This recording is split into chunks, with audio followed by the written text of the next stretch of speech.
The card slid across the table like a blade under cloth. My fork stopped midair. The room went thin around the clink. "Find somewhere else," my son said, as if he were moving a salt shaker. Before we continue, subscribe if stories about boundaries help you. I'm Elaine Carter, 58 Seattle. The Space Needle shares my windshield once a week. It happened on Friday night, a soft, well-lit dining room. His chandelier hummed like a hive. I watched the rectangle of cardstock skid over wood and settle at the edge of my plate. My name didn't appear anywhere on it. It didn't need to. I kept my voice level. People think quiet is surrender. Quiet can also be inventory. I took the card with 2 fingers and felt the raised logo. Clean foil. Rose gold, of course. A little crown over the brokerage name. Long enough to sound established, short enough to fit on a yard sign. Logan smiled the way he did when he handed me my first smartphone, like a teacher offering a crayon to a child. "This is better for everyone," he said. The sentence had no verbs that acknowledged me. I set my fork down and let the metal ring travel the table. I let him talk and show me how far he was willing to go. Marissa topped off my water as if we were discussing dessert. "We had a family discussion," she said, voice sugar flat. "The market is still strong. It's the smart window, all cash is possible." She didn't say where I would sleep. She said window, as if I were air. I'm good at picking one detail and making it tell the truth. The back of the card carried microprint. Exclusive right to sell, a line for signatures, a date left blank.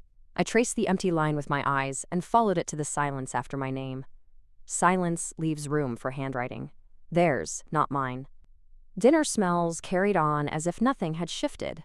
Lemon on the roast chicken, the steady warmth of the oven. Someone laughed in the other room at a television joke. The normality of it all pressed against my ribs. I swallowed and reached for the napkin. Soft cotton. Heavy. It left no lint. I folded it once to keep my fingers still. "Mom, we can help you pack," Logan added, generous, practical. The script landed on the table like a placemat. "We can store a few things if you need." The way he said "a few things" told me he'd already decided what counted as mine. Access comes as kindness first. I filed the phrase under tells. I didn't ask when the open house was scheduled. I didn't ask who would hold my keys while strangers measured my walls.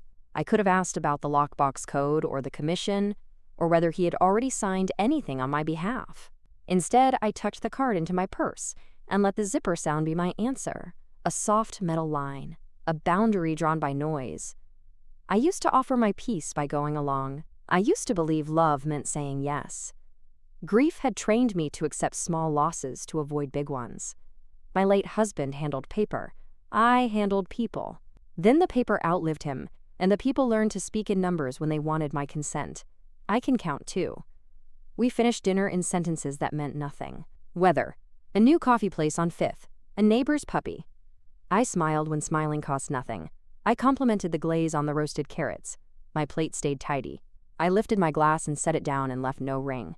Clean exits begin with the table. The handoff came at the door like a party favor. Logan walked me out and slipped a second card into my coat pocket in case you lose the first. Double coverage. Insurance against my mind. His hug landed somewhere between a pat and a pat down. "Text me," he said, like a bouncer managing a list. I nodded and watched my reflection in his front window not move. Rain began while I crossed the walkway. It started light, like static finding a station. I unlocked my sedan and clicked the heater on low. The street shone in strips. Headlights combed the wet.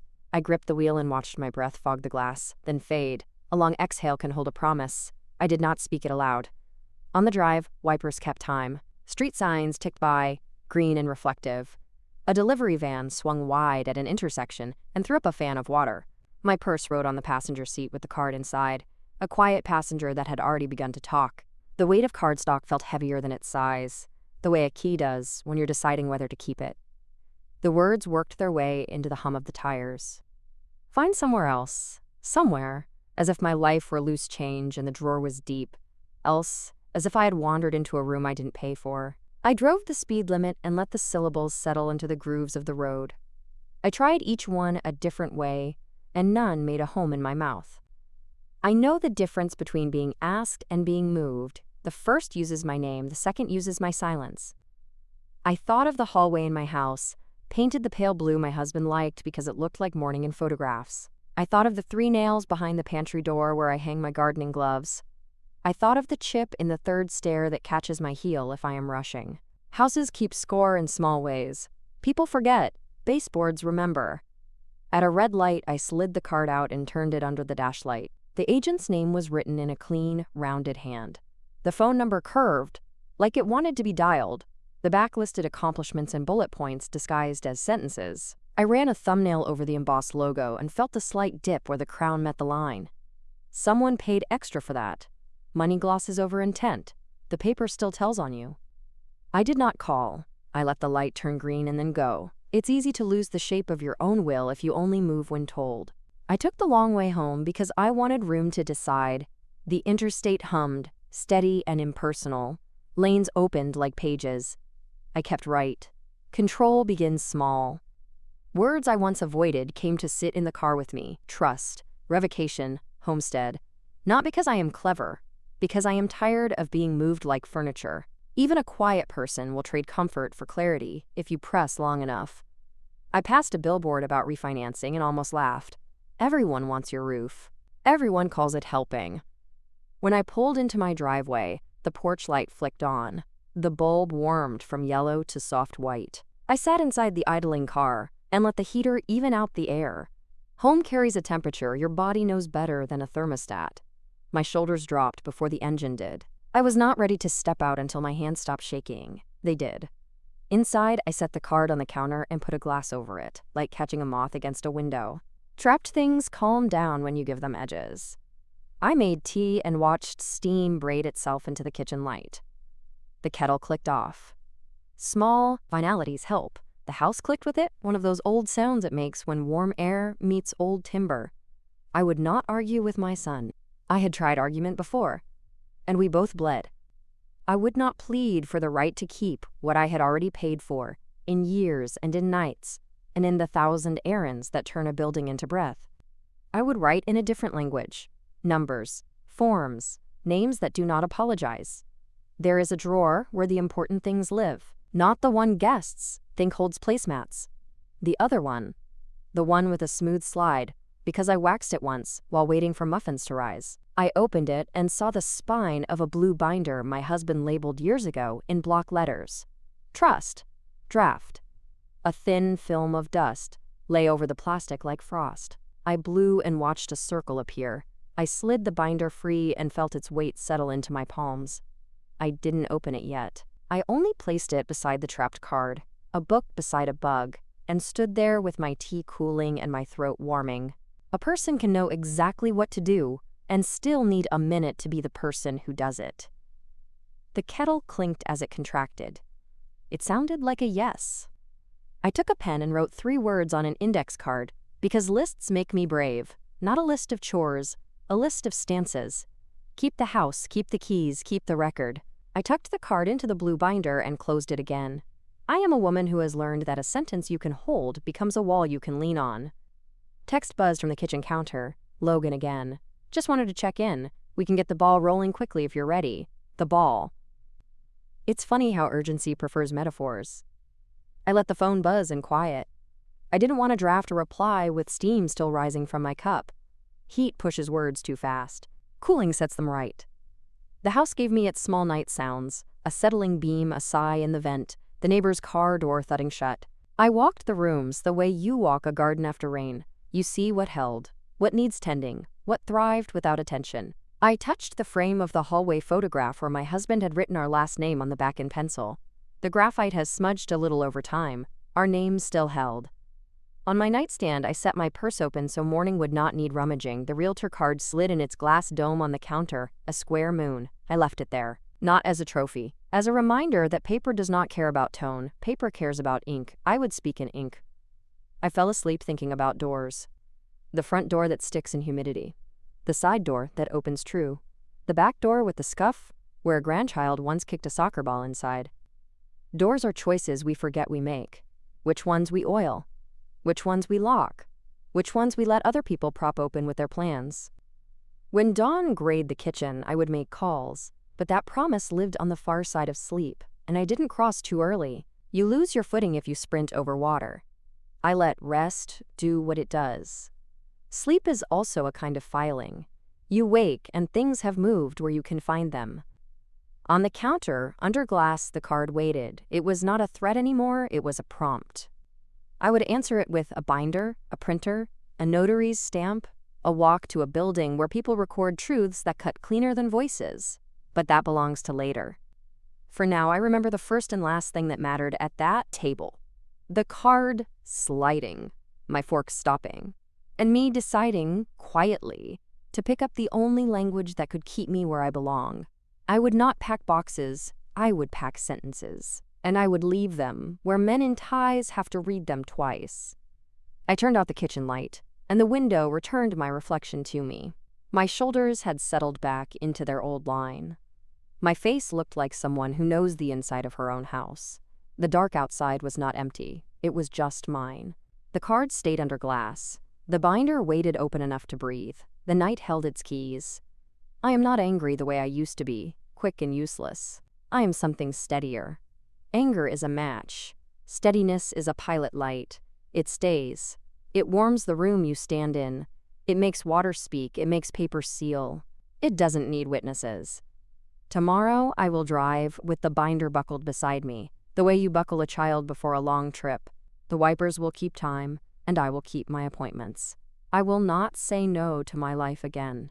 I will say yes to the walls that kept me standing when voices tried to move me with the smoothness of a sales pitch. If you have ever been told to find somewhere else, you know the distance between a chair and a door. You know how short the walk can be if you let yourself be guided by guilt. I measured that distance tonight and found it changed under my feet. It became a hallway to my own desk. It became the room where I keep ink. It became the place where I choose who gets a key. I rinsed the teacup and set it upside down to dry. Water slid to the rim and held there, a round, bright edge. Surface tension is only a property until it's a lesson. Hold shape. Do not spill because someone says the cup is better in their hand. Let your edges be your own. The night deepened. The house breathed. A green light on the stove blinked its quiet, patient seconds. I heard a car pass and fade. My phone lay face down, silent, obedient for once. I let the quiet rise and fill the rooms until the walls felt thick with it. Then I went to bed with my decision folded inside it. Somewhere else can be a weapon if you accept it. In my hands, it turned into directions home. Continue. Morning came quiet and useful. I boiled water and set the blue binder on the table. Steam touched the spine like a blessing I could accept. I opened the first tab. My husband's handwriting steadied me. Block letters held like a railing on a narrow stair. The draft trust was mostly filled. Names sat where they should. Signatures waited like chairs pulled out for guests. I read slowly and let fear drain. Fear makes you skim.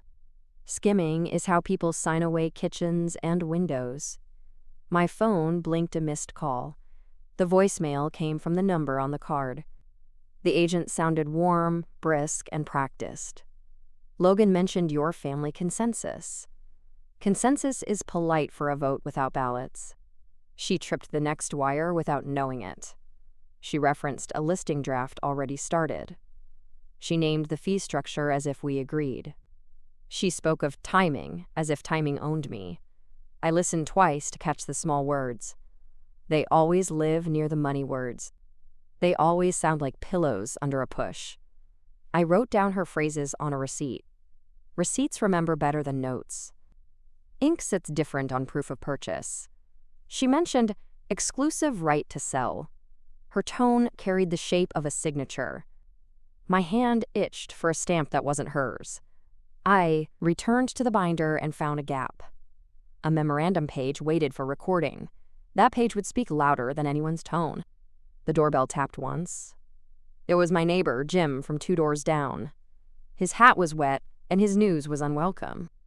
2 people were measuring your fence yesterday. He gestured a span with 2 hands. He named the brokerage from their jackets. I thanked him and offered a towel. He declined and looked sorry in the doorway. He likes to mow clean lines. He respects boundaries. When he left, I set my keys by the sink. Keys are a thesis. You make your case by where you put them. My phone buzzed again. A text from Logan offered a timeline. The words sat casual and heavy at once. End of next month works best. best for whom remained silent and broad. He added a smiling face that looked like a sticker. Minutes later, a spreadsheet arrived for Marissa. Cells wore color like makeup. Unlocking $640,000 glowed in a friendly shade. She had columns for fees and staging. She had rows for movers and storage. She had left my bed out of it. She used phrases like efficiency and smart window. She used totals that flattened what years had shaped. She never used the word home. I entered each number into my own head. I imagined each dollar as a nail. I pictured which walls they would loosen first. The binder waited, patient as paper is. I pulled the next sleeve and met older ink. The promissory note sat where I left it years ago. The paper had a faint bank stamp. The amount read $72,500 in tidy figures. The date blurred slightly under the blue shimmer. The notary's seal looked like a fossil. My son's signature sat straight and young. I remembered the day he needed that money. The flashback arrived without asking permission. He had called from a parking lot with a voice like wind. "Startups die without bridges," he said once, careful and proud. My husband was alive then, steady at the desk. He had watched Logan pace our living room like a storm. We had drawn up the loan because hope can look like duty. We had believed the note was safety. We thought numbers made love smart. We learned later that numbers need teeth. I flipped the paper and read the clause lines. There was a section for calling the note due. There was a mention of a UCC filing. My husband had filed on equipment. It was written there in tiny, ordinary type. Ordinary type can change extraordinary days. I took out a clean pad and began my own list. Not chores. A sequence of filings that harden into walls. I wrote Memorandum of Trust. I wrote Homestead Declaration. I wrote Revocation of POA. The old, durable POA lived in the wrong drawer. It had Logan's name where protection should have been. I held it with 2 fingers like a thorn. My husband and I had signed it after a surgery scare. It felt kind then. It felt heavy now. Protection ages into pretext if you don't check it. I printed a template for revocation. The printer coughed and then sang. Paper came warm like a small animal. I filled my name in slow letters. My hand shook on the curve of the R. I steadied it against the edge of the desk. I called the county recorder's office. The hold music looped through 3 patient songs. I wrote their instructions word for word. Filing locations lived across a few blocks. Fees were small, but not symbolic. Receipts would carry instrument numbers like fingerprints. I asked about a memorandum of trust. The clerk was calm with me. She listed the acceptance rules in plain language. I asked about revoking a POA. She explained notice and recording. She suggested certified mail with return receipt. I thanked her and wrote slower than before. Clarity needs space around it. I left margins wide like shoulders you can rest on. The day thickened with small tasks. I copied driver's licenses and printed covers. I practiced my signature until it looked like a statement. The phone buzzed with a new voice. The agent left a second message, still warm.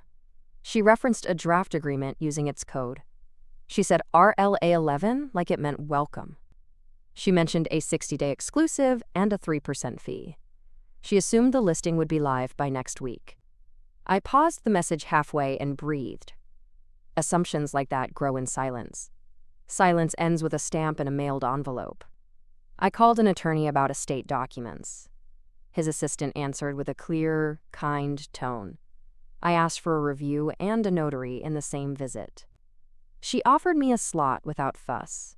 I took it and wrote down the street name. I underlined it twice and drew a small box. I sorted the binder into an order that felt like strength. Trust pages in front. Revocation next. Homestead behind like a spine. I placed the promissory note in a stiff sleeve. I added a summary card in bold ink. I wrote the amount again because repetition makes anchors. I ate a sandwich over the sink. Food is easier when decisions are heavy. My jaw learned a rhythm and kept it. When I returned to the table, a new message waited. Marissa had sent a link to Downsizing Ideas. The link previewed smiling people folding towels. I closed it and felt nothing. Feeling can be a trap if you are not done building. I stacked determination where pity wanted space. I took photographs of the documents for my records. I backed them up to a small drive. I labeled the folder like a sliding bolt. The house held steady around me. Light moved along the floor in quiet inches. Air warmed in the corners and sank like a sigh. I took out envelopes and a pen that never skips. I wrote Logan's name without shaking. I wrote the agent's name the same way. I drafted a letter to the broker. The sentences walked straight and clean. They said the property title sat within my trust. They said no one had authority to list without me. They referenced the forthcoming memorandum. They advised her to withdraw any draft immediately. I drafted a letter to my son. It was not an apology letter. It was clean, dated, and factual. I stated the revocation of his old power.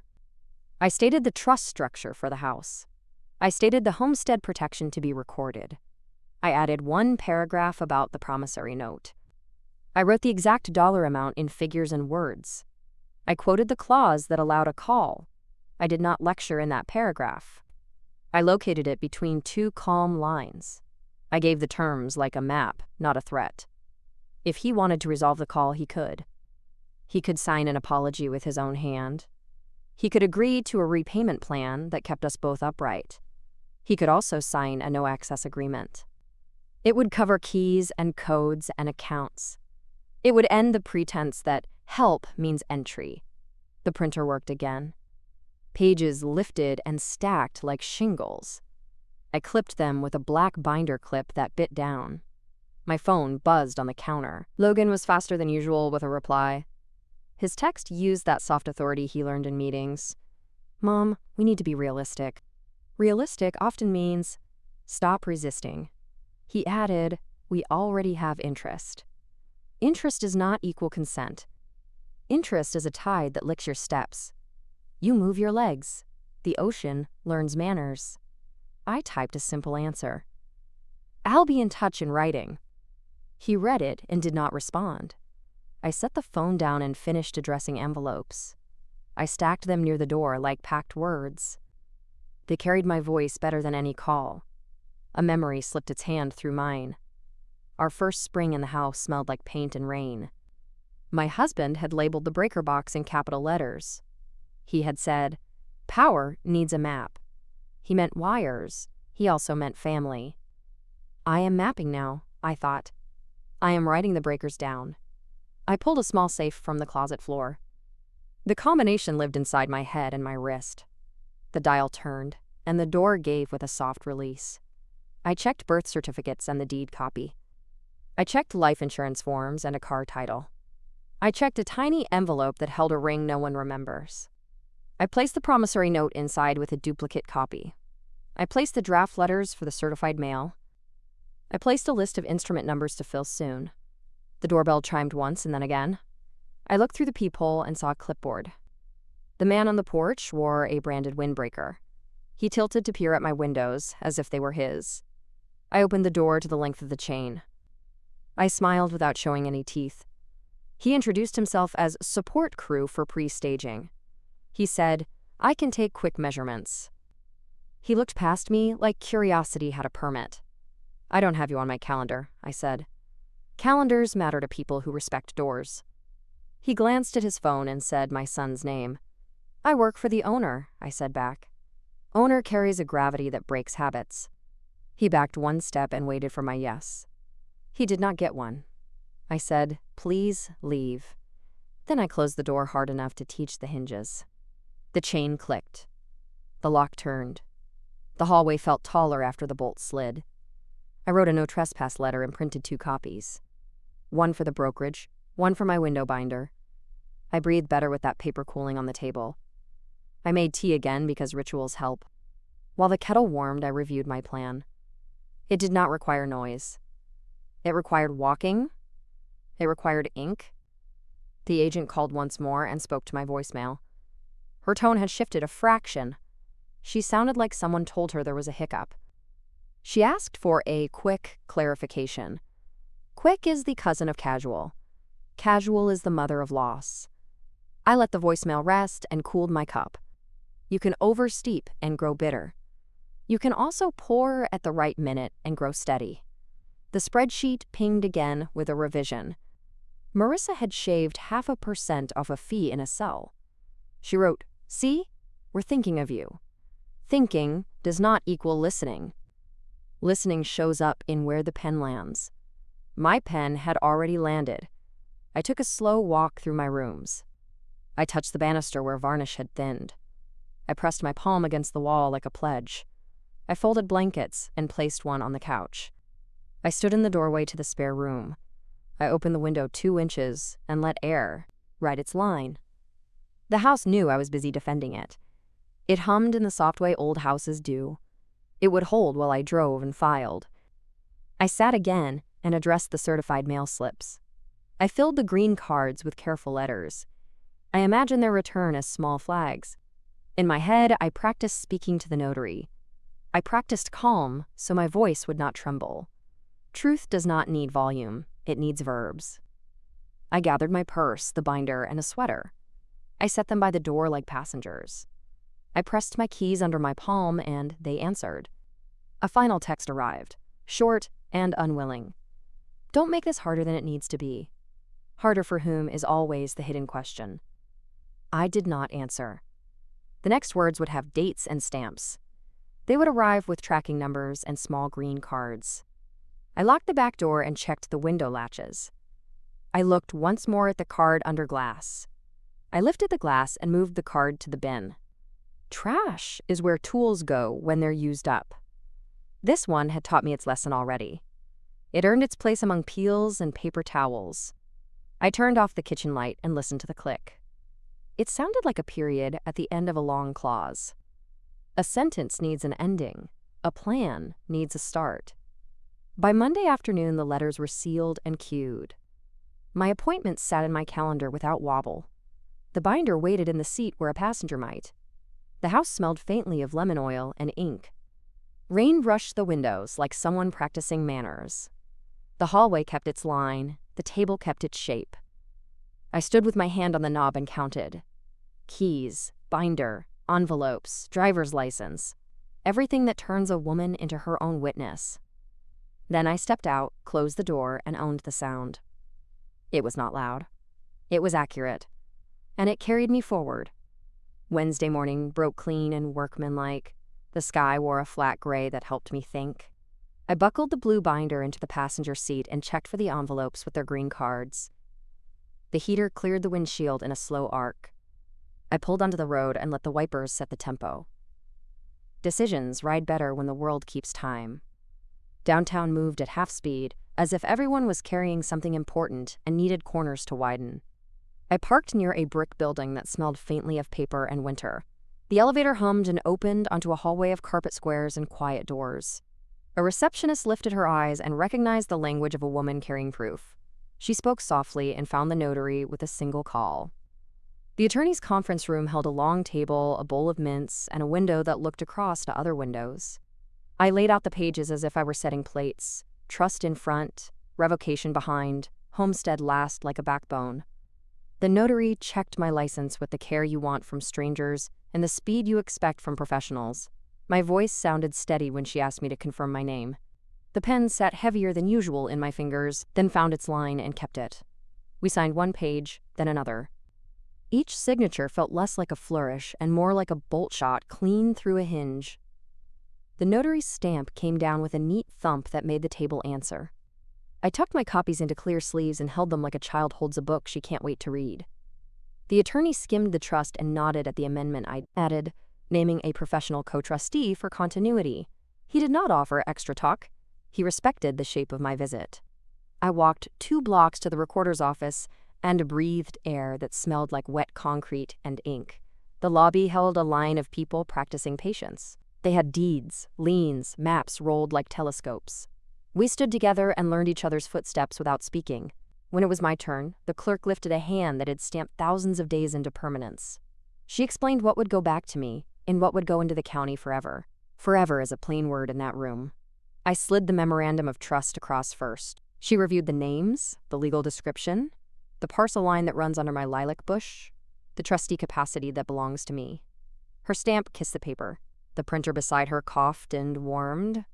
An instrument number landed in the upper right corner, like a new address that only professionals know. It looked like a string of digits, but it weighed more than keys. Next came the revocation of power of attorney. Logan's name on that old page had carried the weight of protection once. Now it only creaked like a door propped open by habit. The clerk's stamp ended that hum. I felt a pressure leave the room that I hadn't noticed entering. The Homestead Declaration followed, simple and stern. It sat on the counter with the calm of a law that exists, so you do not have to shout. The clerk stamped it and slid it back with a receipt still warm enough to soften a thumbprint. I stepped outside with my papers and did not hurry. The traffic light across the street blinked red, then green, then red again, as if it were practicing resolve. I watched a bus kneel for a passenger, then rise. The city taught me how to move without apology. I carried my instrument numbers like a pocket-sized refusal to be moved. At the post office, a clerk weighed my envelopes and gave me a pen attached to a chain. I filled the certified slips in careful letters and pressed hardest on the parts that must be read by people who prefer to skim. The green cards felt like tiny shields. I checked the addresses twice, then watched each envelope slide away and disappear into the system that makes strangers keep promises. Tracking numbers printed in a line. I folded the receipt and tucked it into the binder where it could hum quietly. On the sidewalk, my phone vibrated. An email from the agent blinked up with a cheerful subject that misjudged the day. She had forwarded a thread by mistake.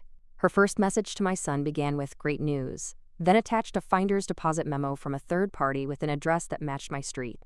The memo used phrases like assignment spread, 30 to 45-day close, and as is condition with access for inspections.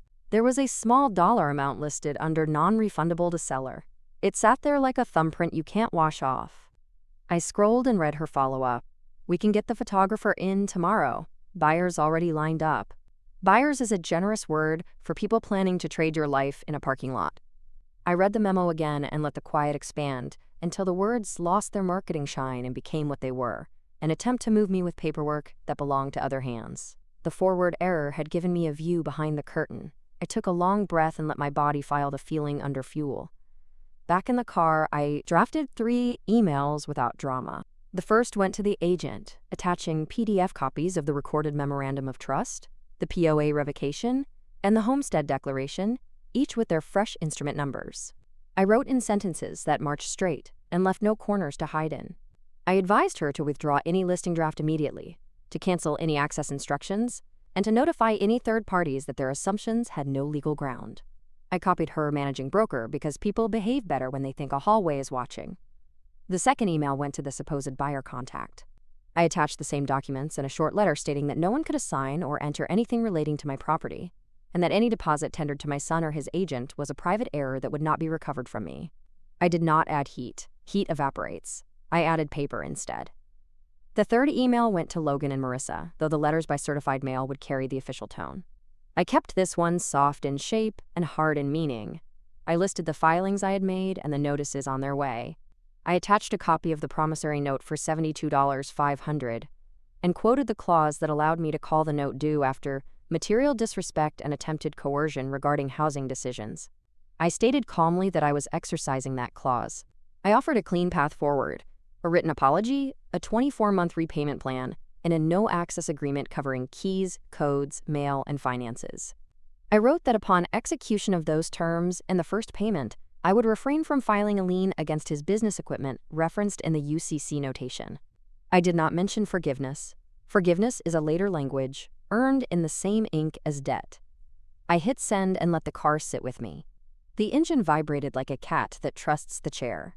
Rain thinned into a fine mist that made traffic lights bloom.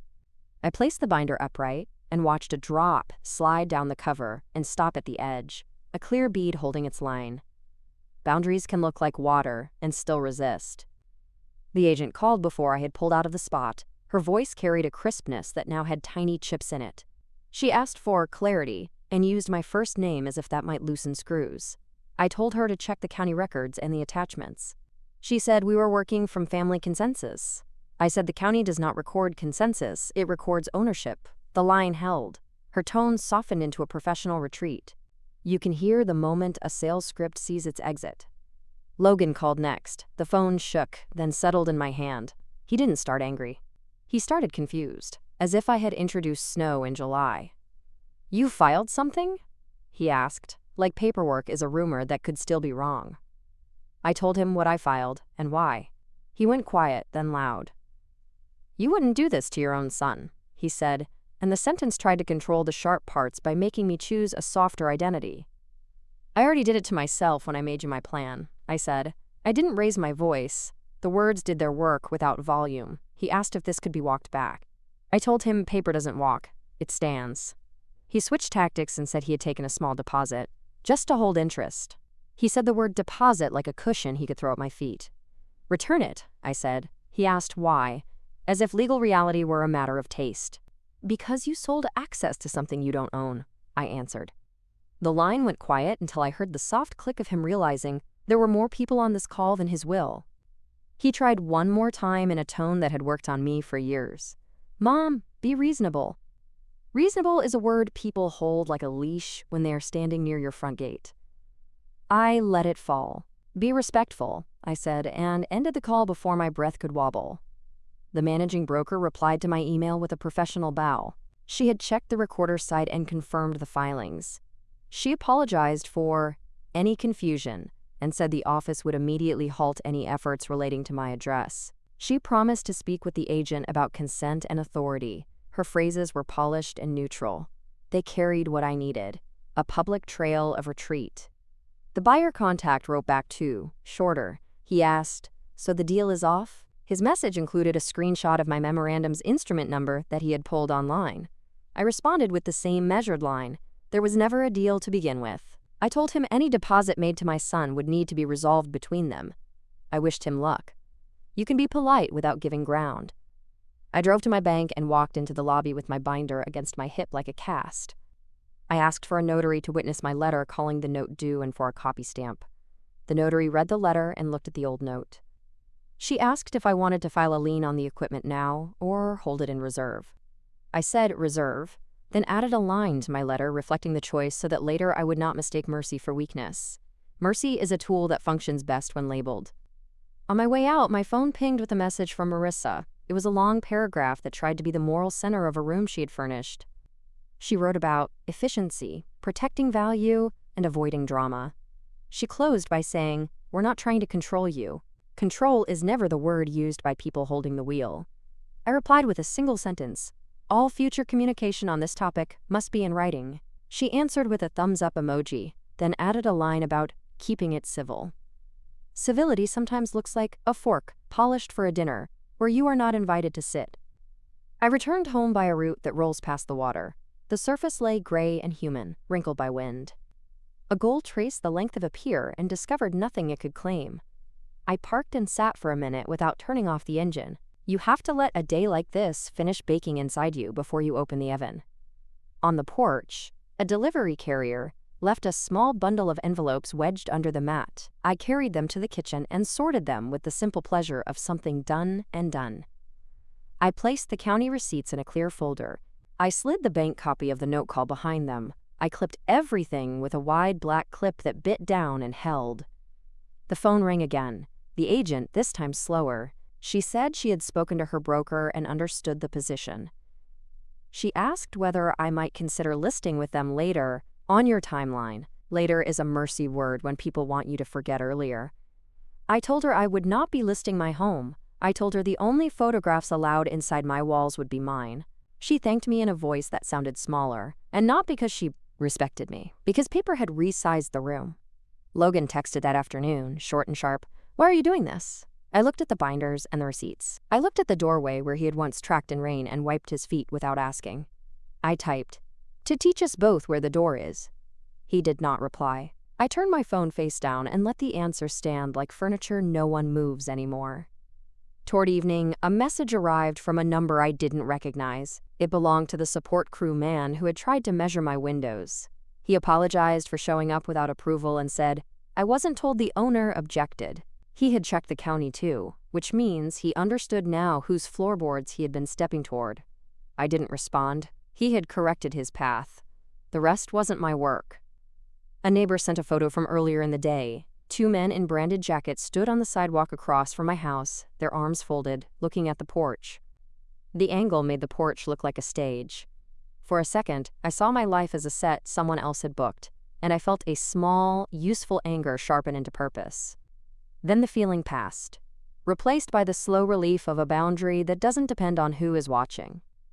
Inside, I spread my documents across the dining table and read them aloud once. Not the legal language, the names. Mine. The parcel description that has lived under my lilac. The address of the recorder's office that now knows my pages by heart. Saying it out loud placed the words in the air of the house they protect. Air learns too. Logan finally called at dusk. His voice had fallen a little, like someone learning that a hallway is longer than he remembered. "What do you want from me?" he asked, and for once the question didn't sound like a trap. It sounded like a person who might be ready to copy a sentence exactly as written. "I want you to apologize," I said. "I want you to sign the no-access agreement, return any deposit you took, and start paying what you owe on the schedule in the letter." I kept the rest quiet, the part about 2 years and a matched final payment, because a bridge should not be offered to feet still kicking. He inhaled and exhaled like a man considering the weather as if it could be bargained with. "Let me think," he said. Then came the one sharp line he couldn't hold back. "You're making me look bad. Pride is a small god that eats very well in rooms without mirrors." "Paper already tells the truth," I said. "It doesn't care how it looks." He didn't answer. The line filled with ambient sound, then went empty. I set the phone down and felt the room exhale with me. The walls did not move. The ceiling did not drop. Nothing fell apart because I had stopped cushioning everyone's feelings. I stood there a moment longer, letting that lesson settle into my knees. After dinner, I opened the safe and placed today's receipts inside, then wrote a small card and taped it to the inner door where only I would see it. "Do not trade quiet for safety. Trade paper for peace." I closed the safe and turned the dial until the huff of the last number fell into place. The click satisfied. It sounded like a confident lock, not a fear. I walked the house again, not to check for threats, but to reacquaint myself with rooms I had nearly allowed to be renamed. The hallway photograph looked back with its penciled surname. The stairs held me at their exact height. The pantry door opened to the familiar 3 nails holding my gloves. I tried the back door key and felt it turn smoothly. That small turn was culture. It was the everyday habit of ownership. When I returned to the table, an email sat from Logan with a PDF attachment. It was a scanned apology letter. The first draft tried to spread responsibility across the weather and our shared humanity. I read it once and typed a reply with 4 edits, the kind that remove fog and let truth stand. He accepted each change in tracked read and signed again, his name on the page matching the one beside the old bank stamp. He asked for the repayment schedule. I sent it. He said he would bring a check in the morning and asked if we could talk then. I told him he could slide the check through the mail slot. The door keeps a conversation safe without cutting it off. The agent wrote once more, last time tonight, with a confirmation that all work on my address had ceased and that any photos sent by my son would be deleted. She included a note that read like it had been vetted by someone with a larger desk. We reaffirm our commitment to working only with authorized owners and respecting all recorded interests. It was less a promise than a receipt. Receipts matter. They are a history you don't have to repeat from memory. Later, I drove a short loop because driving helps me spool out adrenaline until the thread goes smooth. The tires made a low song on damp asphalt. Streetlights carved little cones of gold that objects entered and left without audition. My binder sat seat-belted beside me, the way you strap in what you don't want flying forward if you have to stop suddenly. A green arrow blinked above an empty left turn lane and held until I was ready. It did not hurry me. It waited, and then allowed. That is the shape I want for my life. At home, I placed a small metal box by the front door for incoming payments, apologies, and any other objects that prefer not to cross my threshold without a reason. I labeled it in my tidy hand. Names confer shape. The label looked back at me and gave the box its job. Before bed, I printed one more page, a no-access agreement with clean spaces for signatures, and a paragraph that names every place his keys don't go. I slid it into a transparent sleeve, and clipped it to the repayment schedule. I slid both into the envelope marked with his name. I set the envelope on a table where the morning could see it first. I slept, and the sleep wasn't the kind that hides. It was the kind that puts a guard in the hallway and a chair under the right doorknob. When I woke, the house felt taller, not because it had changed size, but because I had stopped bending. The morning light came in as if it had paid to be there. I poured coffee and watched the surface hold its line. That little circle of calm would be the last thing I'd need before consequences arrived wearing their shoes. There are days you fight with your throat and days you fight with your hands. Today asked for my hands. File, fold, stamp, mail, inventory when a knock comes. Open what you choose, close what you don't. Every action felt like a sentence, with a period placed firmly at the end. The kind of sentence that stands even when no one reads it aloud. The doorbell rang just after 9. I watched the envelope slide through the mail slot and touched the thin rug. It held a check with the first month's payment, a date, and handwriting that looked like a boy learning to write his name again. Behind it, my son's footsteps waited on the porch but did not try the handle. The handle did not discuss. It held still. I lifted the envelope and placed it under the weight of a worn stone I keep on the entry table. The stone is smooth and gray and has a line of white through the center, like a decision that hardened. The house was quiet enough to hear the pen on the receipt when I wrote the date. The quiet did not feel like surrender. It felt like proof. Outside, tires hissed on wet pavement. Somewhere, a bus knelt and rose. The day stood ready for the final part of this story, the part where lines become habits and habits become the culture of a life. The papers on my table did not flare or fade. They simply existed, solid as a wall that needs no paint to be believed. The check dried on my entry table under the little gray stone. Ink held its line. The numbers did not blink. The house learned the sound of a new start.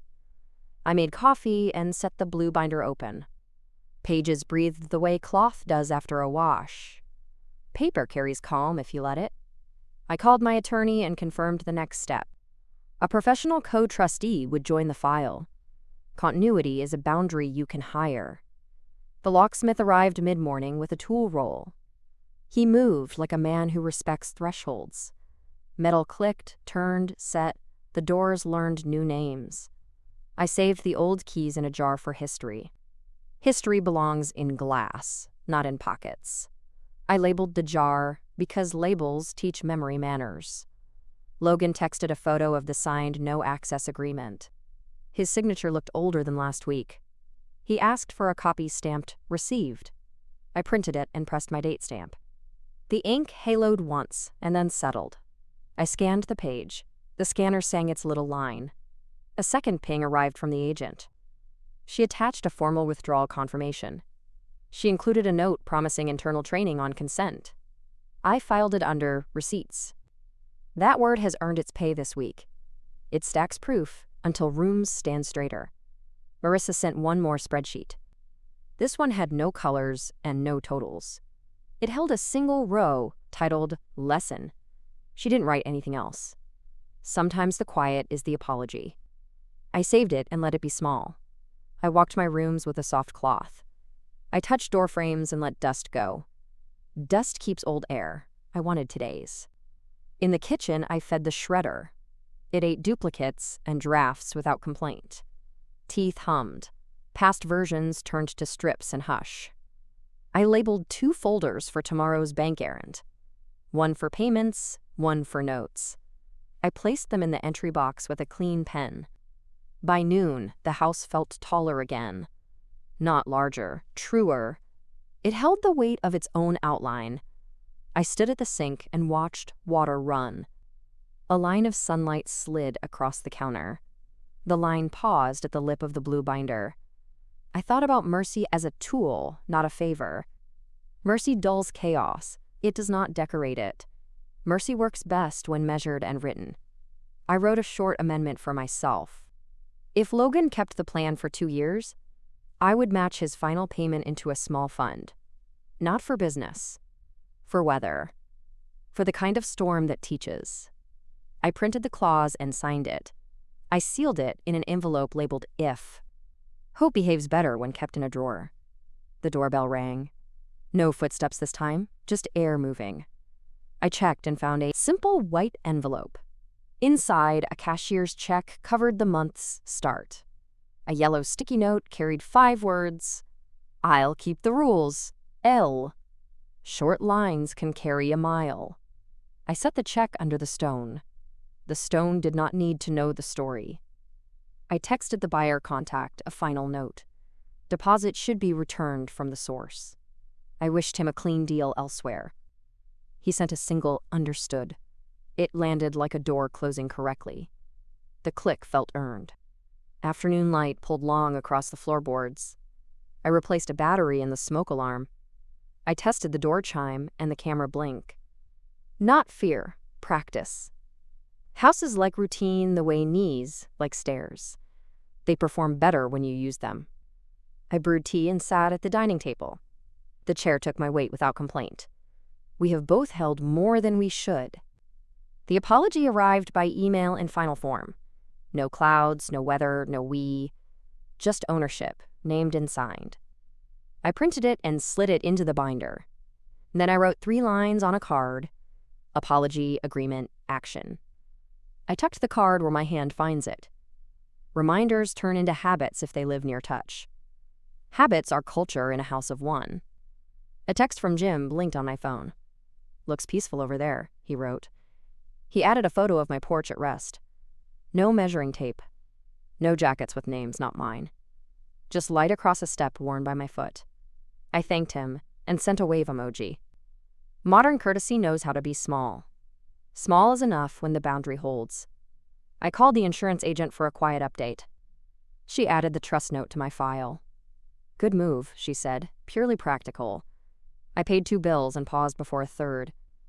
Then I paid the third and felt the pause leave. Procrastination is a cousin of grief. Both learn limits. I walked the hallway with slow feet.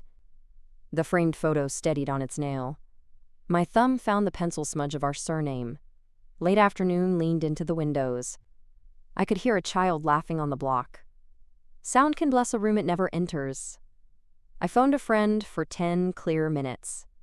We spoke of groceries and a book. We didn't discuss the house. The house didn't need it. I sat again and drafted a letter to myself. Keep the map, keep the tone, keep the keys. I folded it and slid it into the safe door. I locked the safe and let the dial settle. The final click always sounds like a promise kept. Promises kept lower the air. I wrote to Logan a line about logistics. Payments would come through the slot on Fridays. Texts would confirm, no porch steps, no door talk. He replied, okay.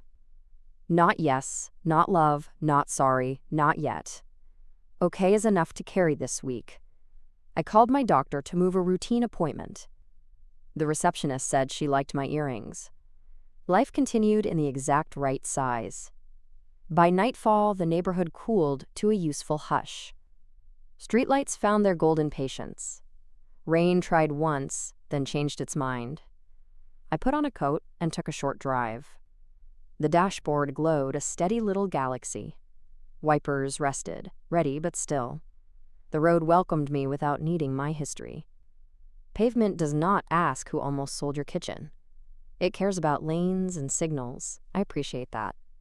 I passed the water and saw a ferry gliding. Its windows shone like thoughtful eyes. It carried strangers toward their own versions of home. A bicyclist's light blinked a small metronome. A bus sighed at a stop and then gathered itself. Everything in motion kept its promise to return. At a long light, I thought about the no-access agreement. Keys are nouns until you teach them verbs.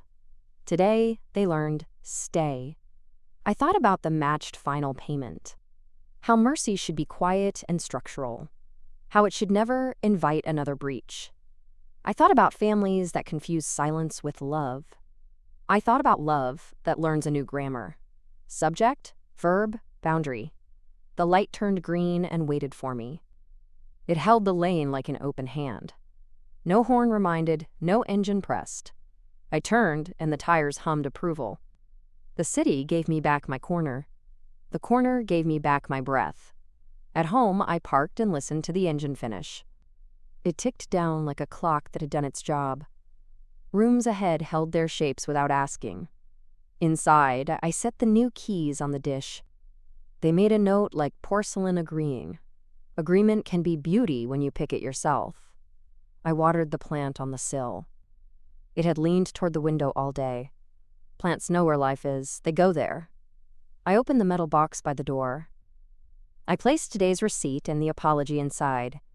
The box took them like a clerk who doesn't gossip. I returned to the table and closed the binder. It didn't feel like closing anything off. It felt like finishing a paragraph you'll reread. I turned off lights room by room. Each switch threw a small permission. Rest here, rest here, rest here. At the bedroom door, I paused and checked the lock.